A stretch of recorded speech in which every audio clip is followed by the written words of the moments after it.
installment of the How Did I Do It series. The series will be held as a conversation between you, the audience, our moderator, and our guest speaker. Our guest speaker will be from different fields of business, entrepreneurship, and innovation. And you'll get a chance to listen to them speak a little bit about the successes that they've had and also some of the setbacks that they've had as well in their professional lives. So the goal of this series is to encourage the Stony Brook community to really go out there and pursue their ideas and their projects, and to know that it's okay to fail before you succeed. Our moderator for the evening will be the Director of Research Technologies and Innovation, David Eckert. David runs the Innovation Lab here on Stony Brook campus, so he takes care of all of the strategic planning, the events, and the day-to-day activities that happen in the lab. And we're very happy to announce our first guest speaker tonight is Michael Abbott. Michael is the CEO and founder of SoftCard. He created SoftCard from a concept to full-blown reality. And now with over 4 million users, he is credited with creating the technology and business models adopted by Apple, Google, and others that provide the foundation for the mobile payment industry. So without further ado, I'd like to hand over the stage to David and Michael.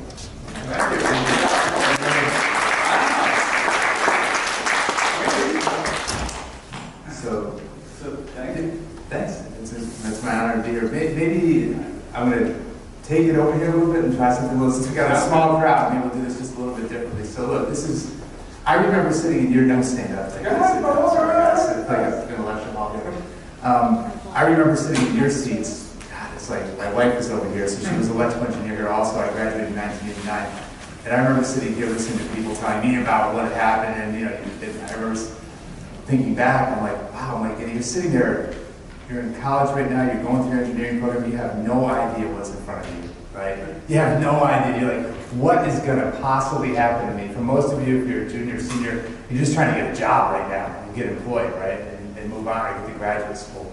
And hopefully tonight I'll give you a chance to tell you kind of, don't worry so much about that, and give you some ideas around what happened to me personally, the twists and turns in my career, and kind of how I ended up where I was. But before I started, I know Dave has a bunch of canned questions, but I usually find it much easier if maybe what I'll do is just quickly turn over. What would you guys like to hear about, since we've got a few folks here? Go ahead, throw it at me. What would you like to know? Sure. Your name, sorry. My name's Bobby, and how you handle failures. Okay, how you handle failures? Yeah, that's a great one. I'm going to hit on that. Sure. What if you when you're starting a company and you're completely broke? In that particular case, I wasn't 100% broke, but I'll tell you, I'll talk to you a little bit about that, about funding, how you get funded, quarter to quarter when you're singing for your supper every quarter. It's a lot different than what you think. Sure. Along the lines of what you said, how do you maximize your resources when you have only so many of what you got and the little knowledge you gained after coming out of college? Yeah, I'll add some of that. Sure. How do you choose which ideas to develop?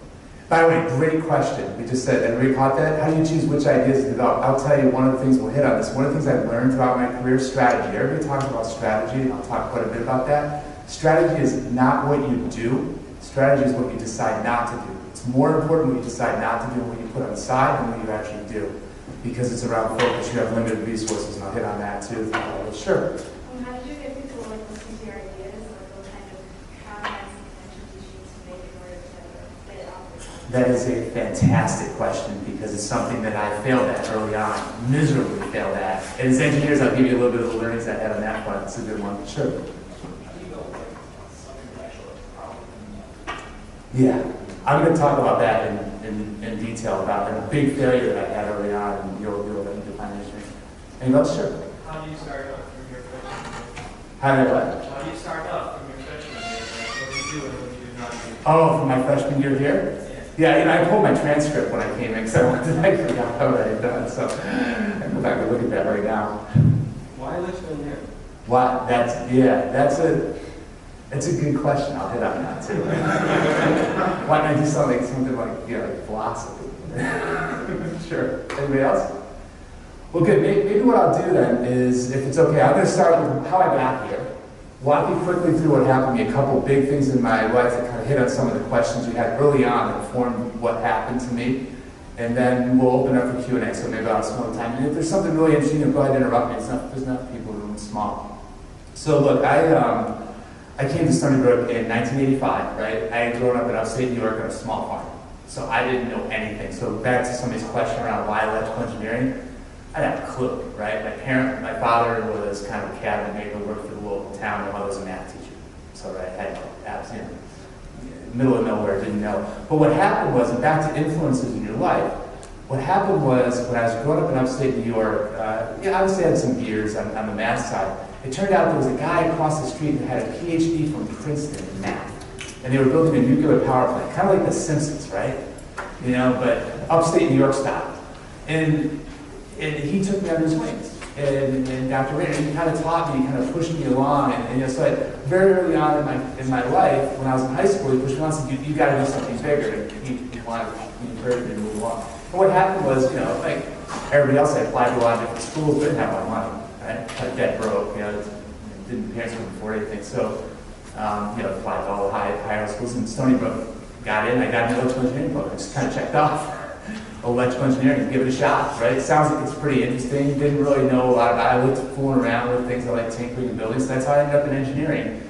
And then when while I was here, I really spent time in electrical engineering, but also what my true passion was, which was math. So I had a math major, and I took enough to have physics, and I took enough to have a minor in philosophy, right? So I made the most of the time I had here. That was kind of lesson number one, right? Because you know, you've got a great school, you've got one of the best tuition rates.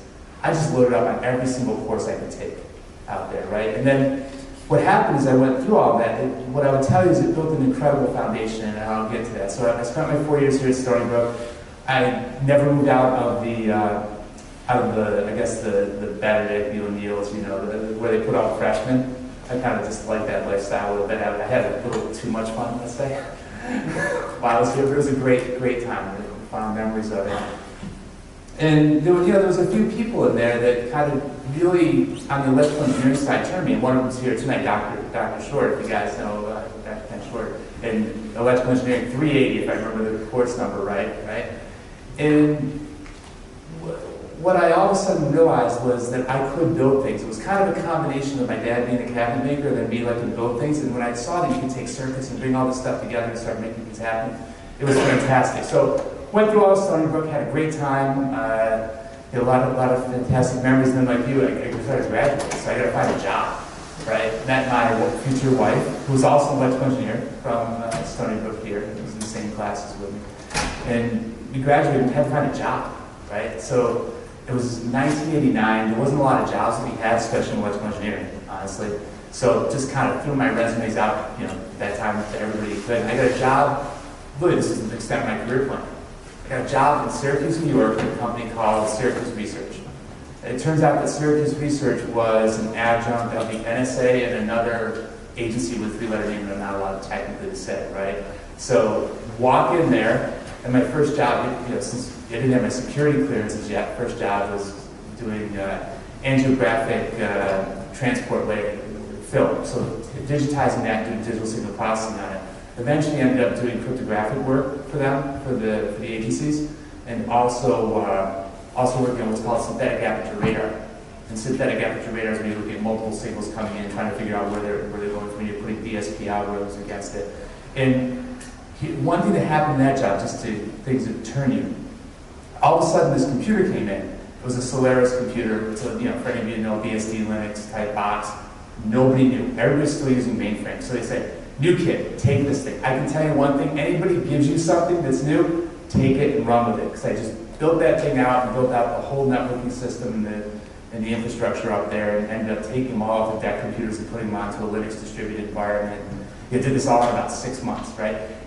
Because I was willing to run with it, and nobody else there was willing to change. They still wanted to run tapes off the deck computer, right? You gotta move forward. That was kind of a big lesson for me early on. So what happens, I'm getting married, my wife, she's down in Poughkeepsie at IBM, I'm up in Syracuse, career plan. We apply for jobs in each other's area. Say, okay, you apply up here, I'll apply down there. I applied, of course, if I'm gonna go to Poughkeepsie, I'd have to go to IBM, so I applied to IBM. I go through the interview process. They have this thing called the programmer aptitude test. You take this test, and then it's kind of like Harry Potter at IBM at the time, right? The hat reaches out and decides, okay, you belong here. You know, if you ever seen Toy Story, the chosen one, the little 3-letter, you've been chosen, right? Boom. So I go through IBM, I take the test, and they go, boom, you've been chosen.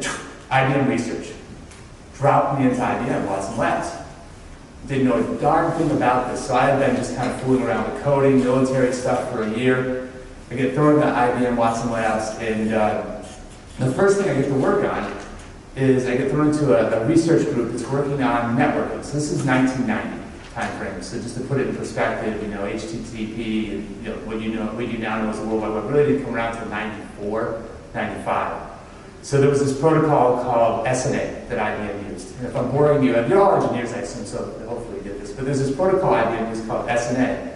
And what we found was we started to look at the research, we started to look at the computers that were on campuses, on different campuses around the country. And what we found out was those computers, those mainframes, TCP/IP routing was using up 25% of the mainframe power, and it was exploding like 50 to 75% a year. So just routing TCP/IP packets at the time was overloading these mainframes and causing universities to have to constantly upgrade the mainframes. So we came up with this, what we thought was really an idea. I'll come back to failures. We would take the computing power off the mainframe and put it on a separate box, right? Instead of having the mainframe do the routing, have a different box do the routing. Now, so it's, you know, today that's what you call a router or a bridge, right? So we built this whole thing out in the research labs. You know, I'm kind of dressed even worse than this, right? Every day, but we were, you know, we knew what we were doing. And they were all PhD guys except for me. I was the grunt, and I was going back to school. I'll get to that in a second. So we put it all together, and they assigned to me to put together what they call the foils, the presentation. Back to your question on how do you convince somebody to do something different, right? And I put together the foils. And again, PowerPoint, back then days, we flipped them over. And we brought them up to Armonk, corporate headquarters, right, where the big people sat, the brains of the situation were up there. We brought these flows up to IBM corporate headquarters and said, look, we've built something, the equivalent mainframe processing power is $500,000. We can build this box that can route the same thing for $20,000, and we can sell it for $120,000 and still save a ton of money and a bunch of processing power and move all this technology, all this off to the side. And I'll never forget, I won't say who it was, but I'll never forget sitting in that meeting and the head of the networking division looks at me and says, you don't understand the economics of the IBM business model. I'm an engineer. Look, it's pretty simple. It's $500,000, it's $120,000, it's cheaper, it's faster, it's quicker, it's going to save money for the customer, it's going to do it better. It seems pretty simple to me, but I obviously was stupid. Right? I didn't know what I was doing. I had no clue. Dumb. As far as they were concerned. Go back to the research lab where you belong. Right? So I ended up, went back to research lab. At the time, I had enrolled at Columbia University in the PhD program for electrical engineer to kind of continue that on. I was working through that. And then about 6 months in, after they kind of told us, you're done, we're going to stick with SNA, LU 6.2 was the protocol. They shut down the project on us, told us forget about it. And within 3 months, the entire team quit and went to Cisco Systems in 1991. The rest was history. IBM lost the networking business. They were out of that business within 3 years. The team that went there built it out, built the mainframe attached, pulled it all over, and they were done. And just to rub salt in the wound, 4 years after that fateful day, they sold the networking division of IBM to Cisco Systems, right? So right then and there, I learned that it's not always about what you know or what you think you know. It's about how do you communicate it, and then how do you convince a leader to do something different, right? And that was a very important thing for me early on in my career to understand. And it also gave me a respect for, people talk about it a lot with diversity, and diversity of thought and opinion and so on. It gave me a sense, and you guys should always take this back if you're ever leading these organizations, listen to everybody, right? You can always learn something from somebody. And I will take forward and come back to the Columbia thing. I ended up going for an MBA later, and we used to go to these interviews, consulting interviews, and you'd get these guys out of Harvard that would sit down and say, they do it, McKinsey and BCG and Bain, and they interview you like, oh, I'm going to do this case study. There's in China, there's so many people, need water, need power, how much power plant do you need, just all these complicated, crazy things. And they do it in a way that was condescending to you and to the person on the other side of the table. So when I had somebody like that was really arrogant, that just wanted, what I would do, being a math major, I'd say, they'd say, do you have any questions for me? And I'd say, sure, I got a question for you. Can you tell me the derivative of x to the x? And I just put it, and inevitably, they fail miserably.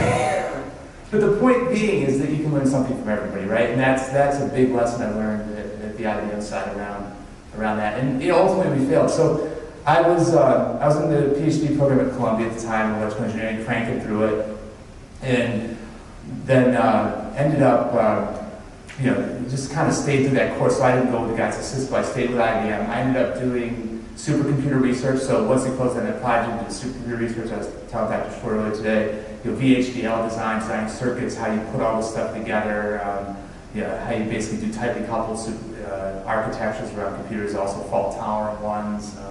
Built the predecessor to Big Blue, which was the system that G. Kasparov built all the I/O architecture and the data infrastructure. So I ended up having a chance to really take that electrical engineering knowledge that I had learned here and truly apply it in a true research environment, which for me was foundational, because it gave me a chance to do what I was loving in school actually work. And I'll tell you, you don't always find that, right? So another big lesson that I learned throughout life and all this is, you'll find this over time. People place a project, the project what you do. You at some point in time, you really have to do what you love. And I would say, if you come out of school right now, the most important thing for you is find something you love.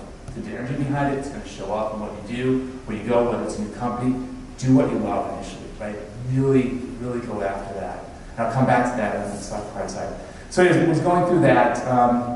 Eventually I got frustrated. I was thinking to myself, I'm like, how dumb can I be? I'm in the engineering program, I'm cranking along, and I'm like, I gotta go find out what this economic thing is. What are these people talking about business? Why don't I understand? Why can't I explain to these people that what seems so obvious to me? I don't understand the economics. So what do? You're an engineer. I never took an economics course in my life. So went to B school. Transferred, finished up the engineering, finished up the master's, got almost ABD with all the dissertation on the PhD side, and then just said, I'm done. I've had it. I'm going over, I'm going to go to B school and find out what this is all about. So I went to business school. I would tell you, that's a great thing if you get a chance and it's something you want to do. I'd say go for that. Especially if you're engineering backgrounds, because it truly is very complementary to doing an undergraduate degree in business, then going to B school. The people that did that, it was like a repeat. But for an engineer, it was just eye-opening in a big way. So, what I did coming out of business school, I said, okay, I got to try something new. It's 1995. The hot thing in the world at that point in time was derivative structures and trading on Wall Street. So if you have a math degree, a physics background, electrical engineering, master's of electrical engineering, an MBA focused in quant finance, there's no doubt what's going to happen to you. Because every single bank on Wall Street comes at you and says, come do this, come do fixed income derivatives trading, use your math to just go make money, right?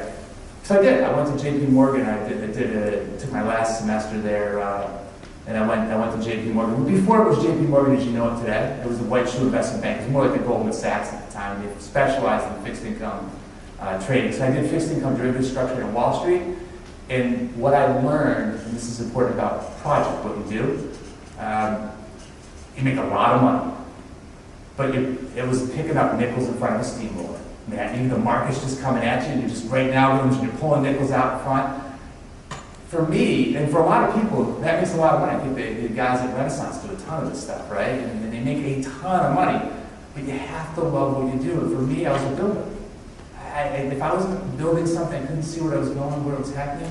It just didn't motivate me. It didn't matter how much money they were going to pay you. If you're going to get up every day and just say, okay, I'm just running the same algorithm and repeating the same thing and maybe tweaking it a little bit, it just wasn't the gig for me. So I quit. I just didn't want to do it. I said, so what do you do if you're an engineer, been on Wall Street, went to B school, kind of gave up your IBM gig that was doing research? I'll tell you, I can tell you the answer right now. You'll find this out. You go consult. You tell a bunch of other people how to run their businesses.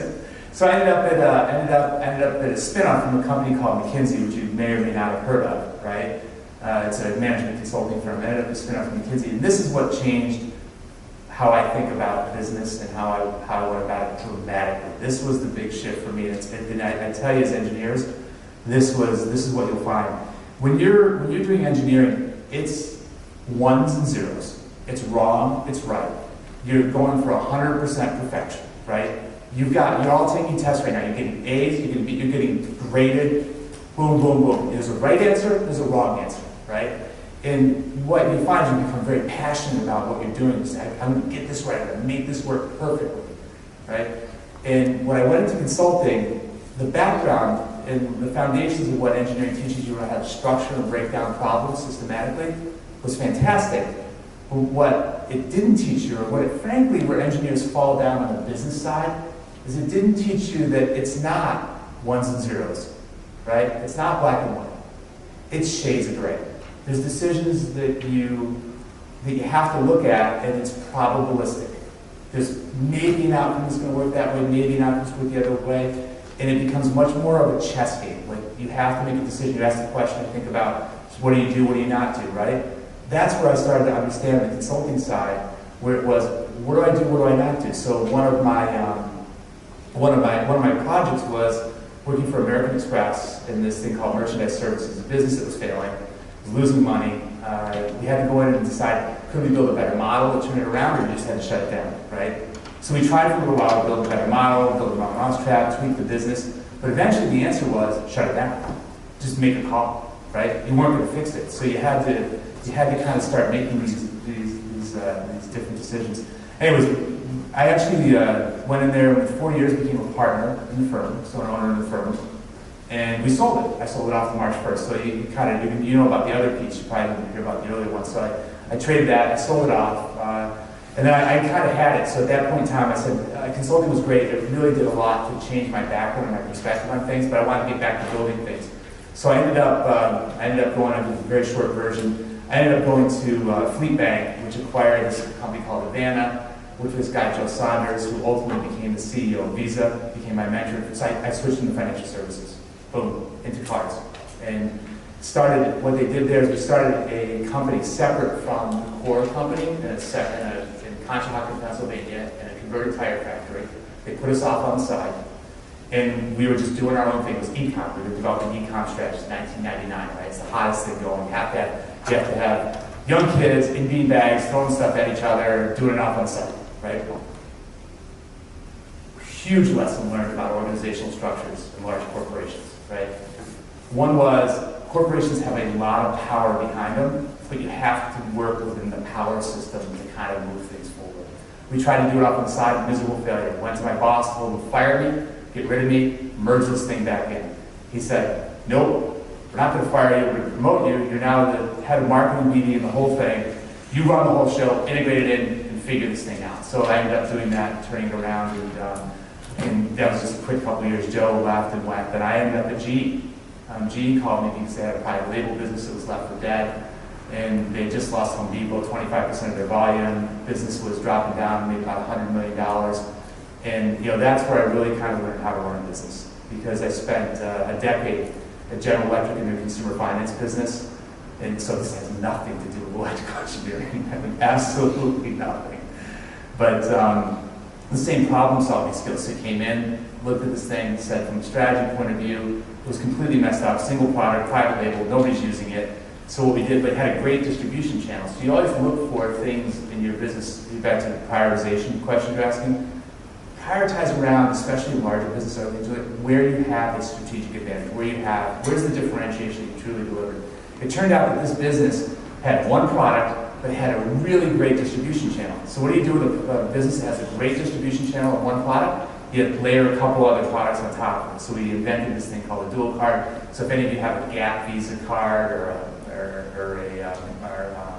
Banana Republic Visa card, if you have one of those PayPal accounts that are out there, an eBay account, an Amazon card, that's all stuff that we invented and put together out there and virtualized all these things.